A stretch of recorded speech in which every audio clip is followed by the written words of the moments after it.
Hello, welcome back. ഇന്ന് വന്നിട്ടുള്ളത് കുട്ടികൾക്കും മുതിർന്നവർക്കുമൊക്കെ ലഞ്ച് ബോക്സിലേക്ക് തയ്യാറാക്കാൻ പറ്റുന്ന 3 അടിപൊളി റെസിപ്പികളുമായിട്ടാണ്. ആദ്യം കാണിക്കുന്ന ഐറ്റം പനിയാരമാണ്. ഇതിനു വേണ്ടിയിട്ടുള്ള മാവ് നമ്മൾ ദോശക്കും ഇഡ്ലിക്കും ഒക്കെ എടുക്കുന്ന അതേ മാവ് തന്നെയാണ്. ഇഡ്ലി മാവിനേക്കാൾ കട്ടി കുറഞ്ഞതും എന്നാൽ ദോശമാവിനേക്കാൾ അല്പം കട്ടി കൂടിയതുമായിട്ടുള്ള മാവാണ് ഇതിനു വേണ്ടിയിട്ട് തയ്യാറാക്കേണ്ടത്. തലേ ദിവസം അരച്ചു വെച്ച മാവിലേക്ക് ഉണ്ടാക്കാൻ നേരത്തേക്ക് ഉപ്പ് ഇട്ട് കൊടുക്കുന്നുണ്ട്. ഒരു ചെറിയ പാൻ ചൂടാക്കി 1.5 ടേബിൾ സ്പൂൺ വെളിച്ചെണ്ണ ഒഴിച്ചു കൊടുക്കുന്നുണ്ട്. ഇതിലേക്ക് 1/2 ടീസ്പൂൺ കടുക് ഇട്ട് കൊടുത്ത് കടുക് പൊട്ടുമ്പോൾ 1/4 ടീസ്പൂൺ ഉഴുന്ന് കൂടി ഇട്ട് കൊടുക്കാം. ഉഴുന്ന് ഓപ്ഷണലാണ്. ഉഴുന്ന് ബ്രൗൺ നിറമായി വരുമ്പോൾ ഇതിലേക്ക് പൊടിയായിട്ട് അരിഞ്ഞ ഇഞ്ചി, പച്ചമുളക്, കറിവേപ്പില, സവാള എന്നിവ ചേർത്ത് കൊടുക്കാം. എല്ലാം വളരെ ചെറുതായിട്ട് അരിഞ്ഞിട്ട് വേണം ചേർത്ത് കൊടുക്കാൻ. ലോ ഫ്ലെയിമിൽ 2 മിനിറ്റ് വഴറ്റിയ ശേഷം അല്പം ഉപ്പിട്ട് കൊടുക്കാം. ഇനി ഫ്ലെയിം ഓഫ് ചെയ്ത് നമ്മൾ നേരത്തെ തയ്യാറാക്കി വെച്ചിട്ടുള്ള മാവിലേക്ക് ഇത് ഒഴിച്ചു കൊടുക്കാം. ഇനി ഇത് നന്നായിട്ടൊന്ന് മിക്സ് ചെയ്തെടുക്കണം.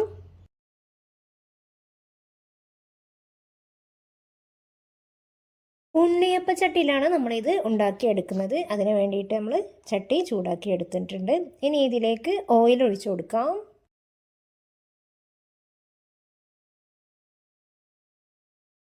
ഓയിൽ നന്നായിട്ട് ചൂടായ ശേഷം ഇതിലേക്ക് മാവ് ഒഴിച്ചു കൊടുക്കാം. മാവ് കുഴിയുടെ അതേ ലെവലിലേക്ക് ഒഴിച്ചു കൊടുത്താൽ മതി, ഇല്ലെങ്കിൽ തിരിച്ചിടാൻ ബുദ്ധിമുട്ടാകും.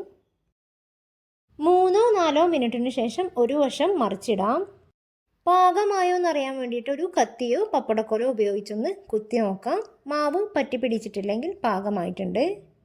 2 വശവും ബ്രൗൺ നിറം ആവുന്നത് വരെ വേവിച്ചെടുക്കാം. ദോശമാവോ ഇഡ്ലിമാവോ ഒക്കെ ഉണ്ടെങ്കിൽ വളരെ എളുപ്പത്തിൽ തയ്യാറാക്കാൻ പറ്റുന്ന ഒരു ഐറ്റമാണിത്. കുട്ടികൾക്കൊക്കെ തീർച്ചയായും ഇഷ്ടപ്പെടും. ഇതിന് കൂടെ കറിയൊന്നും ആവശ്യമില്ല. പാകമായ ശേഷം 1-2 മിനിറ്റ് കൂടി എണ്ണയിലിട്ടാൽ പുറം ഭാഗം നല്ല ക്രിസ്പിയും അകം ഭാഗം നല്ല സോഫ്റ്റായിട്ടും കൂടെ കിട്ടും.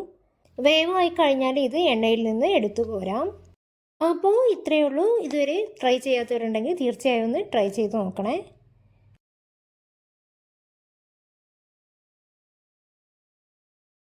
അടുത്തതായിട്ട് തയ്യാറാക്കുന്ന ഐറ്റം സേമിയ ഉപ്പുമാവാണ്. വളരെ ടേസ്റ്റിയും എന്നാലും വളരെ പെട്ടെന്ന് തന്നെ തയ്യാറാക്കാൻ പറ്റുന്ന ഒരു ഐറ്റമാണത്. ഇതിന് വേണ്ടിയിട്ട് നമുക്ക് ആദ്യം കുറച്ച് സേമിയ ഒന്ന് വറുത്തെടുക്കണം.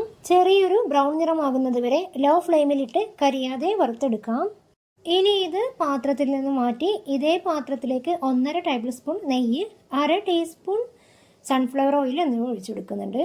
നന്നായി ചൂടായതിനു ശേഷം ഇതിലേക്ക് 1/2 ടീസ്പൂൺ കടുകിട്ട് പൊട്ടിയതിനു ശേഷം കുറച്ച് കാഷ്യൂനട്ട് ഇട്ടൊന്ന് വഴറ്റിയെടുക്കാം. ചെറിയൊരു ബ്രൗൺ നിറമായി വരുമ്പോൾ ഇതിലേക്ക് 1/2 ടീസ്പൂൺ ഇഞ്ചി അരച്ചതും ചെറിയൊരു സവാള അരിഞ്ഞതും കൂടി ചേർത്ത് 2-3 മിനിറ്റ് വഴറ്റിയ ശേഷം ഒരു ചെറിയ പച്ചമുളക് ചെറുതാക്കി അരിഞ്ഞതും 1-2 വറ്റൽമുളക് കൂടി ചേർത്ത് കൊടുക്കാം.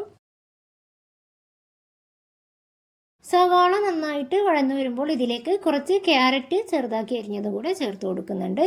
മീഡിയം ഫ്ലെയിമിലിട്ട് 2-3 മിനിറ്റ് കൂടെ ഒന്ന് വഴറ്റി കൊടുക്കാം. ഇനി ഇതിലേക്ക് 1.25 കപ്പ് വെള്ളം ഒഴിച്ചു കൊടുക്കുന്നുണ്ട്. നമ്മൾ 1.5 കപ്പ് സേമിയാണ് എടുത്തിട്ടുള്ളത്. 1/4 ടീസ്പൂൺ ഉപ്പ് കൂടെ ചേർത്ത് കൊടുക്കുന്നുണ്ട്. ഇനി വെള്ളം നന്നായിട്ട് തിളക്കുന്നത് വരെ ഒന്ന് അടച്ചു വെക്കാം. വെള്ളം നന്നായിട്ട് തിളച്ചതിന് ശേഷം അടപ്പ് തുറന്ന് മീഡിയം ഫ്ലെയിമിലാക്കി സേമിയ ഇതിലേക്ക് ഇട്ട് കൊടുക്കാം. നന്നായിട്ടൊന്ന് മിക്സ് ചെയ്തെടുക്കണം. ഇനി മീഡിയം ടു ലോ ഫ്ലെയിമിലിട്ട് സേമിയ വേവുന്നത് വരെ അടച്ചു വെച്ച് വേവിച്ചെടുക്കാം. വെള്ളം വറ്റുന്നത് വരെ ഇടയ്ക്ക് അടപ്പ് തുറന്ന് ഒന്ന് ഇളക്കി കൊടുക്കാം.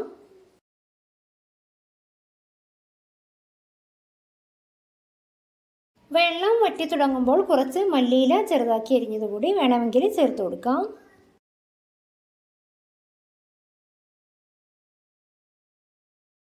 ഇപ്പോൾ വെള്ളമൊക്കെ വറ്റി സേമിയ നന്നായിട്ട് വെന്തിട്ടുണ്ട്. ഇനി ഫ്ലെയിം ഓഫ് ചെയ്യാം.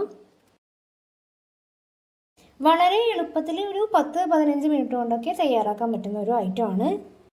കുട്ടികൾക്കൊക്കെ എന്തായാലും ഇഷ്ടപ്പെടും. അപ്പോൾ ഇതുവരെ ട്രൈ ചെയ്യാത്തവരൊന്ന് ട്രൈ ചെയ്ത് നോക്കണേ.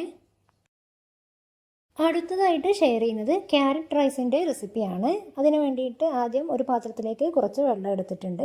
ഇതിലേക്ക് ഒരു ബേ ലീഫ്, ഒരു കഷ്ണം പട്ട, 2 ഏലക്കായ, ഒരു ചെറിയ കഷ്ണം തക്കോലം, 2-3 ഗ്രാമ്പൂ, 3/4 ടീസ്പൂൺ ഉപ്പ് കൂടെ ചേർത്ത് കൊടുക്കുന്നുണ്ട്.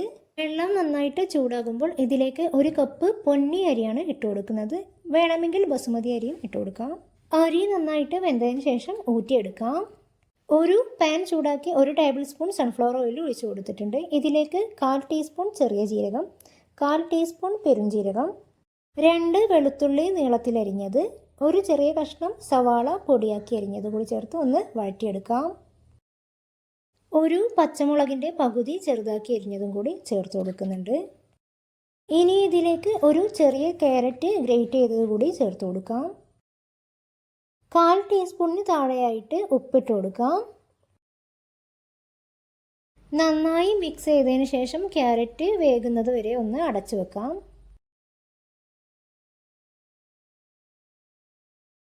ഇനി ഇതിലേക്ക് 2 നുള്ള് ഗരം മസാല, 1/4 ടീസ്പൂൺ കുരുമുളക് പൊടി കൂടി ചേർത്ത് കൊടുക്കാം. കുറച്ച് നേരം കൂടെ ഒന്ന് അടച്ചു വെച്ച് വേവിച്ചെടുക്കുന്നുണ്ട്. ഇനി ഇതിലേക്ക് നമ്മൾ നേരത്തെ വേവിച്ച് വെച്ചിട്ടുള്ള ചോറ് ഇട്ട് കൊടുക്കാം. കുറച്ച് മല്ലിയില ചെറുതാക്കി അരിഞ്ഞത് മുകളിൽ ഇട്ട് കൊടുക്കാം. ഇനി ചോറ് ഉടയാത്ത വിധത്തിൽ എല്ലാം കൂടെ മെല്ലെ ഒന്ന് മിക്സ് ചെയ്തെടുക്കണം.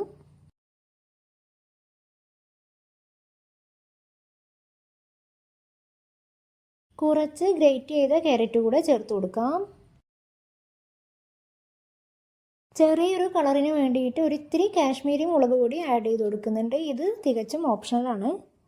നന്നായിട്ട് മിക്സ് ചെയ്തതിന് ശേഷം സെർവ് ചെയ്യാം. അപ്പോൾ ഇത്രയേ ഉള്ളൂ. വീഡിയോ ഇഷ്ടമായാൽ ലൈക്ക് ചെയ്യാനും ഷെയർ ചെയ്യാനും ഒന്നും മറന്നു പോകരുത്. പുതിയൊരു വീഡിയോയുമായി വീണ്ടും വരുന്നത് വരേക്കും ബൈ.